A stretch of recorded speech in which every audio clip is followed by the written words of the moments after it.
été un coup de cœur en fait. C'est-à-dire que j'étais à l'époque joueur de foot en Italie et je viens passer 2 jours à Paris et je vais me promener dans Paris sur le pont des Arts.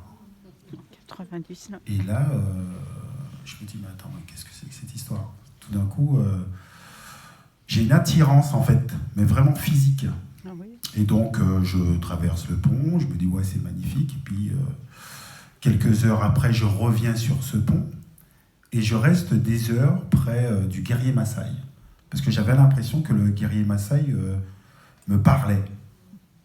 Mais vraiment me parlait. Et je reste là, je me dis, ouais, mais ça n'a pas de sens quand même. Ça n'a pas de sens, qu'est-ce que c'est que cette histoire? Donc, je repars en Italie. Et sans cesse revient en mémoire ce guerrier Maasai. En fait, je me dis, bah attends, mais t'es pas amoureux du guerrier Maasai quand même, parce que ça paraît bizarre, vous voyez, comme le premier amour qui vous obsède. Et je me dis, non, mais c'est pas possible, il va falloir que je rencontre cette personne. Donc, je sais pas comment ça s'est fait, j'arrive à rencontrer Ousmane Sow. Je vous ai téléphoné tout simplement, ouais.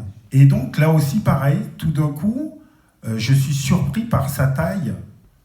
Et je me dis, ah ouais, d'accord. Et puis, effectivement, j'ai été très surpris par sa douceur, en fait. Parce qu'il parlait très doucement. Donc, je lui explique, effectivement, je ne comprends pas parce que je suis obsédé par le guerrier Maasai. Et donc, je lui dis, voilà, j'aimerais la voir, en fait. Mais pour moi, ça me paraît surréaliste, parce qu'en fait, avoir une statue à la maison, ça me ressemble pas trop. Puis guerrier Maasai, ça n'a pas de sens, en fait. Et donc, je lui dis, voilà, écoutez, ce que je vais faire, je vais acheter ce guerrier Maasai, mais comme il est très beau, je vais l'offrir à mon village en Guadeloupe.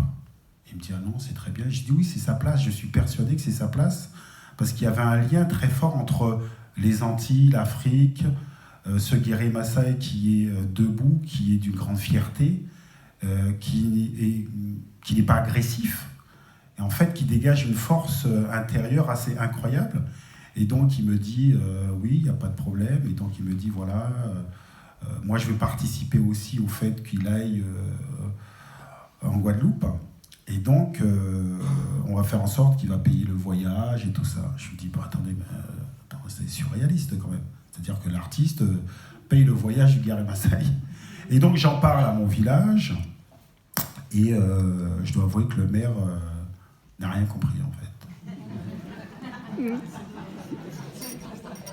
Je lui dis, oui, ce serait bien d'avoir le guerrier Maasai. Il me dit, le guerrier Maasai, aux Antilles, Ousmane Sow, qu'est-ce que c'est que cette histoire? Et donc le guerrier Maasai est encore à Paris. Mais un jour il partira aux Antilles, j'en suis sûr. Et la rencontre avec Ousmane Sow, ça a été une rencontre vraiment assez incroyable, parce que moi je suis un garçon qui... je n'ai pas grandi avec mon papa, je ne vais pas vous raconter mon histoire. Et en fait, les enfants, je pense que lorsqu'ils ne grandissent pas avec leur papa, lorsqu'ils ne connaissent pas leur papa, ils cherchent des papas. Et je me disais que j'aurais aimé avoir un père comme ça, dans tout ce qu'il véhiculait, et surtout cette sagesse. Je me souviens lorsque nous sommes partis ensemble avec mon fils, et je l'ai vu aussi au Sénégal, et c'était quelqu'un d'extrêmement bienveillant. Et c'est vrai que dans nos sociétés, parfois on oublie d'être bienveillant avec les autres. Et je trouve que c'était sa grosse qualité. Et je dois avouer que chaque fois que je rentre chez moi, j'ai Ousmane Sow, la photo, et aussi, je ne vous dirai pas où est le guerrier Maasai, parce que peut-être que quelqu'un... on ne sait jamais. Mais en tout cas, c'est vraiment... j'ai eu beaucoup de chance de le rencontrer, et puis c'est quelqu'un, franchement, qui donne confiance. C'est-à-dire que quelque part, il vous apprend qu'il faut être bienveillant avec les autres, c'est important. En tout cas, merci de m'avoir invité. Merci. Oui. Lilian semble oublier que lors de la visite aux fonderies de Coubertin, justement, tu parles de bienveillance. J'expliquais à Lilian, il était avec son fils, et je lui disais, tu vas voir, enfin on se voyait à l'époque, vous allez voir, les enfants en général adorent ce Maasai et tous les travaux qu'on a, parce que beaucoup d'enfants dessinent et écrivent sur les œuvres d'Ousmane Sow. Et j'ai dit à chaque fois sur le Maasai, c'est l'être protecteur, il les emmène en forêt, enfin c'est toujours des histoires de protection. Et j'avais raconté cette histoire à Lilian, et on était devant le Maasai, et tout d'un coup son fils a dit à Lilian, papa, je pourrais dormir avec lui. Tu te souviens ?